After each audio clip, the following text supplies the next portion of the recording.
मुझे तो मुकद्दर भी तेरे संविधान से मिला है।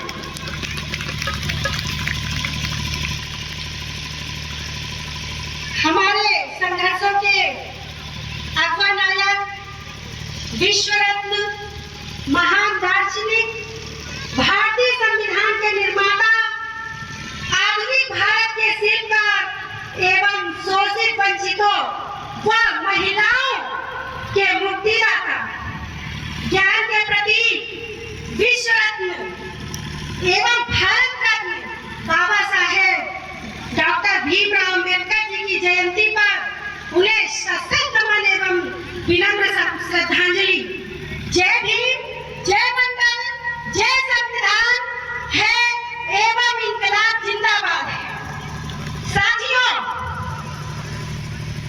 आज हम लोग बाबा साहेब की जयंती के उपलक्ष्य में यहाँ प्रस्तुत हुए हैं।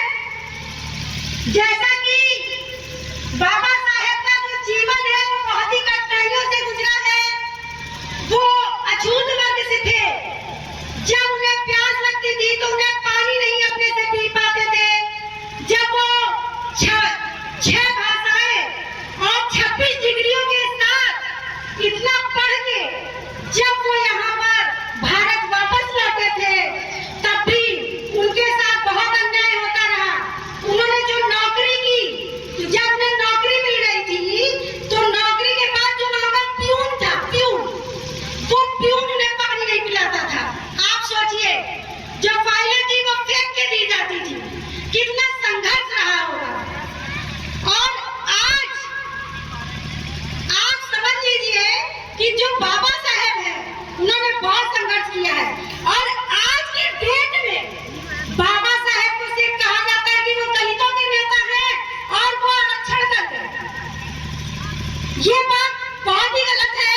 बाबा साहेब का बहुत ही जो परिचय है उससे अवगति नहीं कराया गया हमारे इतिहास में।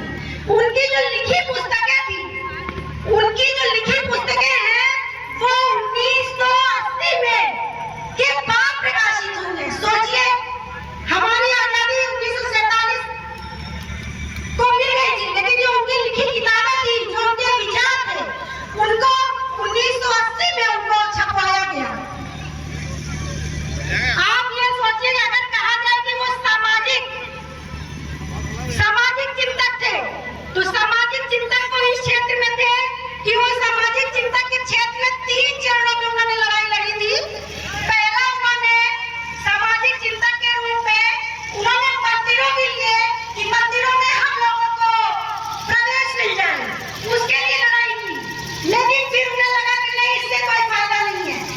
फिर उन्होंने दूसरा चरण जो उनका था, उन्होंने मंदिर की लड़ाई छोड़ के शिक्षा पे और राजनीतिक भागीदारी की बात करने लगे। लोगों को जमने लगे। बहुत बधाई। तीसरा चरण में आया, तीसरे चरण में उन्हें मौका मिला, उन्होंने संविधान लिखा। अब उनका इससे उनको क्यों नहीं अवगत कराया जाता कि उनका सामाजिक क्षेत्र में क्या योगदान है। काफी चीजें, काफी इतिहास छुपा लिया गया। राजनीतिक क्षेत्र में भी उन्होंने कई पार्टियां बनाई, द रिपब्लिकन सोसाइटी बनाई और कई पार्टियां बना के राजनीतिक क्षेत्र में काम किया। उन्होंने, लोग कहते दलितों के नेता थे, हम तो कहते वो महिलाओं के नेता थे। कोई बाबा जो आज के जमाने के हैं, किसी ने महिलाओं की मुक्ति का रास्ता नहीं खोजा। हम एक महिला है, हमें पता है हमारी मुक्ति का रास्ता बाबा साहेब भीमराव अम्बेडकर जी ने खोला है। वो महिलाएं, अगर आज जो यहाँ पे हम बैठ के बोल रहे हैं, कहा रहे हैं, वो सब हमें बाबा साहेब की वजह से मिला है। वरना किसी घर में जाके चूल्हा चौका कर रहे होते हैं। बहुत बढ़िया। जो पढ़ने का अधिकार मिला हम लोग को, महिलाओं के लिए उन्होंने कितना लड़ाई किया। अगर जेंडर जस्टिस की बात की जाए तो मेरी नजर में उस संविधान बहुत बड़े खतरे में है। कहीं ना कहीं से हमारे संविधान की जो उद्देशिका है, हमारे संविधान का जो पहला पन्ना उद्देश्य है, वो उस पे कुठारा घात हो रहा है। आप लोग कहते हैं कि हम हिंदू राष्ट्र बनाएंगे। डॉक्टर साहब ने यही कहा था कि जिस दिन देश हिंदू राष्ट्र बनेगा, बहुत बड़ी ये विडंबना है। आपको पता है, ये बाबा साहेब जी की ने हिंदू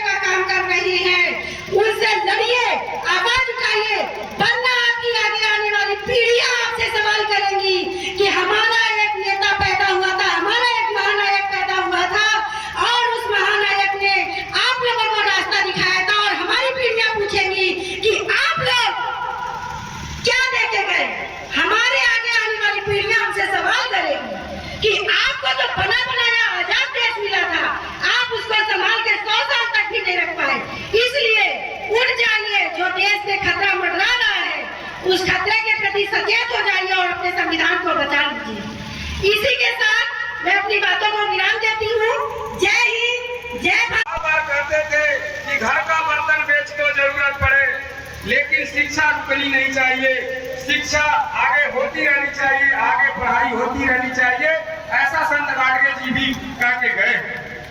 तो जो जिनके गुरु शिक्षा के लिए प्रेरित किए, ऐसे डॉक्टर भीमराव अंबेडकर ने शिक्षा को प्रेरित किया और बताया, क्योंकि शिक्षा वर्तमान में इतिहास के पन्नों को पलटने का काम कर रही है। यहाँ पर मंचासीन सभी अतिथि और आगे बैठे हुए माताएं बहनें, मैं बताना चाह रहा हूँ, जब मैं बुंदेलखंड नहीं आया था, जालौन नहीं आया था, इससे पहले मैं यही जानता था कि 1857 की क्रांति में अंग्रेजों के विरुद्ध लड़ने का काम झांसी की रानी ने किया था। लेकिन जब मैं यहाँ आया और झांसी गया घूमने, तो पता चला कि झांसी की रानी वहां से किले से कूद करके भाग गई थी। लड़ाई तो झलकारी बाई ने लड़ी थी। उस दिन मुझे ज्ञात हुआ कि मैथिली शरण गुरु की कविता बुंदेले हर बोलो मुँह से सुनी कहानी थी, खूब लड़ी मर्दानी, वह तो झांसी वाली रानी थी। ये गलत साबित हो गया, क्योंकि इतिहास के पन्ने खंगाले जा रहे हैं। और मैं बार बार कहता हूँ, मैं यहाँ बैठे हुए सभी से कहता हूँ, बहुत सारे लोग ऐसे हैं जो इतिहास के पन्नों को नहीं समझते हैं कि हमारे इतिहास में बाबा साहब ने कहा था, जो कौम इतिहास नहीं जानती वो कभी इतिहास नहीं बना सकती है। इसलिए इतिहास जानना बहुत जरूरी है।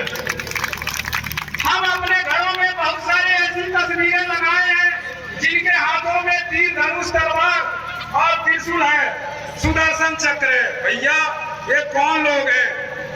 इनका भी इतिहास जानना चाहिए।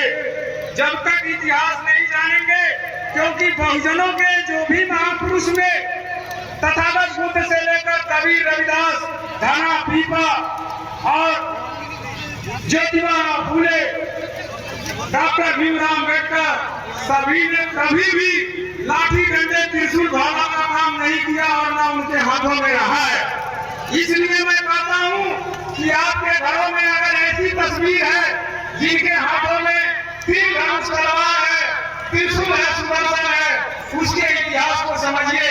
कहीं ऐसा तो नहीं कि ये लोग आपके पुत्र हत्या हो, आपके पुरुषों की हत्या, आपके राजाओं की हत्या करके इस देश में जबरन आपका फोटो लगाने के लिए मजबूर किए हो।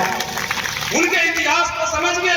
जिस दिन आप इतिहास को समझ जाएंगे, आप उन्हें कूड़े के ढेर में डाल देंगे। बाबा साहब की बहुत सारी बातें हैं जो हमारे प्रोफेसर आए हुए हैं, बताएंगे। महिलाएं बैठी हैं, केवल कैंडिमल